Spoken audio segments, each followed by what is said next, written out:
shëndetit dhe jetës njerëzve dhe nevojën për ndërmarrjen e masave më rigoroze të mundshme për të ruajtur shëndetin e votuesve, veçanërisht të kategorive më të rrezikuara, grup moshave më të vjetra. Mirë po aq sa është edhe rëndësishme ruajtja e shëndetit, aq është rëndësishme edhe drejta e qytetarit për të votuar. Kjo e drejtë kushtetuese e cila i mundson çdo qytetarit që të zgjedh.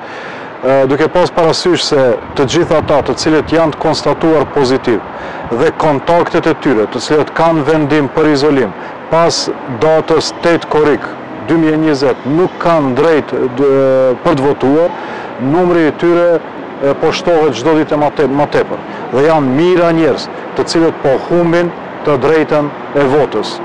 Mendojmë që kushtetuta garanton çdo qytetari, çdo shtetasi të vendit të zgjedhet dhe të zgjedh dhe të drejtën e votës. Andaj insistojmë dhe si parti politike, ftojmë gjykatën kushtetuese që të thirrë seancë të jashtëzakonshme të vend gjatë ditës së sotme dhe të merr një masë të përkohshme për të pezulluar vendimin, dekretin me të cilin regjistrimi atyre që janë në izolim kufizohet deri me 8 korrik, kurse gjithë ata të cilët konstatohen pozitiv ose kontaktet e tyre nga 8 korriku deri në 15 korrik u mohohet e drejta. Vetëm sot kemi 205 raste të reja.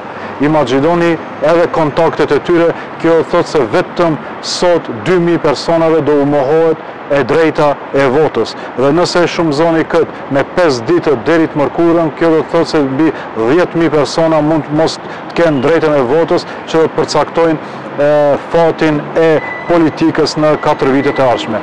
Andaj duke insistuar edhe një herë në ruajtjen e shëndetit njerëzve, të atyre që janë në izolim, insistojmë që gjykata kushtetuese ndërmerr masë përkohshme për të pezulluar këtë përcaktim.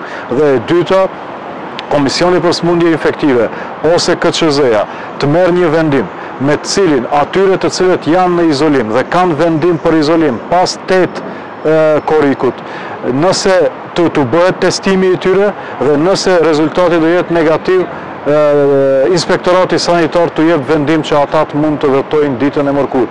Ka disa variante, mirë po janë orët e fundit për të marrë një vendim i cili do të ruan, do të mbrohen legitimitetin e procesit zgjedhor. Për shkak se mohimi i mbi 10.000 personave të votojnë, do të konteston edhe vetë legitimitetin e procesit zgjedhor.